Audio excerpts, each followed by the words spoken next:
The restaurant was buzzing with laughter, clinking forks, and birthday songs echoing from one corner. Couples leaned close over wine, families ordered dessert, and tired workers rushed through late dinners. Nobody paid attention when a tall, broad-shouldered man in a dark suit pushed open the glass doors. Behind him, a small wheelchair rolled in.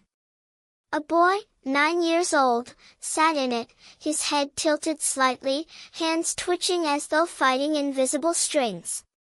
The host smiled nervously. "Table for two?" Henry Lawson nodded curtly. "Somewhere private, please." The billionaire could buy the restaurant 10 times over, but tonight he wasn't the man on magazine covers. Tonight, he was simply Dad. A father trying to give his son a normal evening. As they settled at a quiet table, Henry adjusted his son's scarf. "You comfortable, champ?"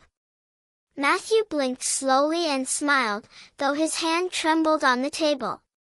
Henry forced a smile back. Inside, his heart ached.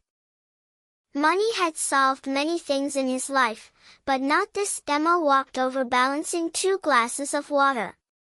She had worked double shifts for 3 weeks straight.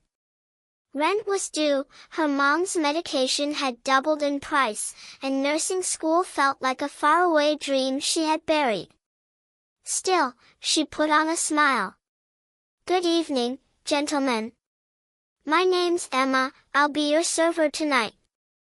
Henry barely looked up, he was used to people recognizing him. But Emma didn't. Her eyes moved to Matthew. She didn't look away. Didn't pity him. Didn't pretend not to notice. Instead, she knelt beside him. "Hi there, handsome," she said cheerfully. "What's your name?" Matthew's lips quivered as he tried to form the words.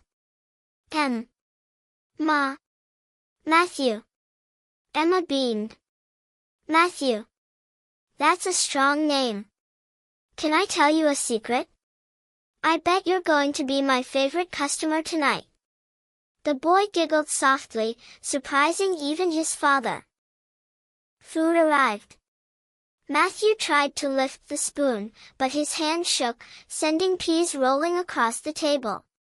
Henry quickly leaned forward. "It's okay, son. Let me." But before he could, Emma gently picked up the spoon. She didn't sigh. She didn't rush. She scooped up some mashed potatoes. "Open wide, Mr. Matthew," she teased. "I'm officially your assistant chef tonight." Matthew laughed, opening his mouth eagerly. Emma fed him as though it were the most natural thing in the world. She cracked silly jokes. Pretended the spoon was an airplane. Encouraged him when he swallowed successfully. Henry sat frozen. Nobody, not therapists, not caretakers, had ever brought such light to his son's face with something so simple. For once, Matthew wasn't the boy in the wheelchair. He was just a kid having dinner. Later, when Matthew dozed off in his chair, Henry spoke quietly. "Why did you do that? You didn't have to." Emma shrugged, stacking plates. "Because he deserves it. Kids don't stop being kids just because life makes things harder." Henry studied her. Most people, they stare, or they avoid him. Her voice softened. "I had a little brother. Daniel. He had muscular dystrophy. People used to treat him like glass, or worse, like he wasn't there at all. I promised him I'd never let another child feel invisible." Her eyes watered, but she quickly turned away. "Sorry. I talked too much." Henry swallowed hard. For years, he had hidden behind walls of power. Yet this young waitress had said more in 2 minutes than anyone had dared to in years. The next evening, Henry returned.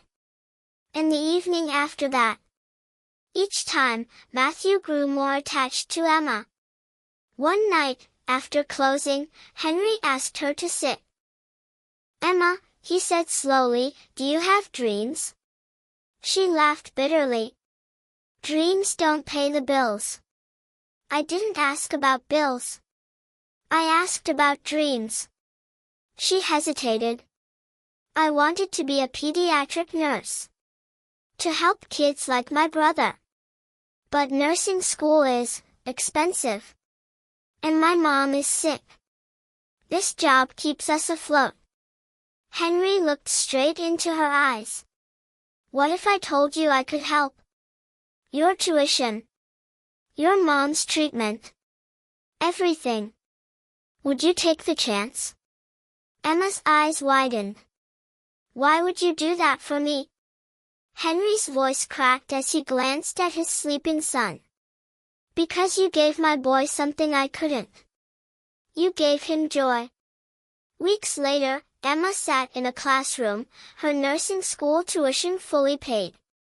Her mother received proper care, and for the first time in years, Emma allowed herself to hope, but she didn't vanish from the Lawsons' lives.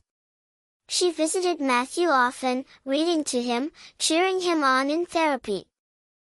Slowly, Matthew began improving, speaking more clearly, moving with more determination. Henry, once hardened by grief, found himself smiling more, laughing with his son, and, unexpectedly, with Emma 2.10 years later. Matthew stood on a high school stage, braces on his legs, but walking with help. The audience erupted in applause. Henry's eyes welled with tears. Beside him, Emma, now a successful pediatric nurse, clapped proudly. Henry whispered, "That's because of you." Emma shook her head, smiling through tears. "No, Mr. Lawson. That's because of him. He always had the strength. We just had to believe." Henry placed a hand on her shoulder. "And you reminded me how sometimes, it isn't money, power, or status that changes lives. Sometimes, it's the kindness of one ordinary person who sees what others overlook." Emma gave Matthew dignity. In return, Henry gave her a future. Together, they discovered that true wealth lies not in what you own, but in the love and hope you inspire in others.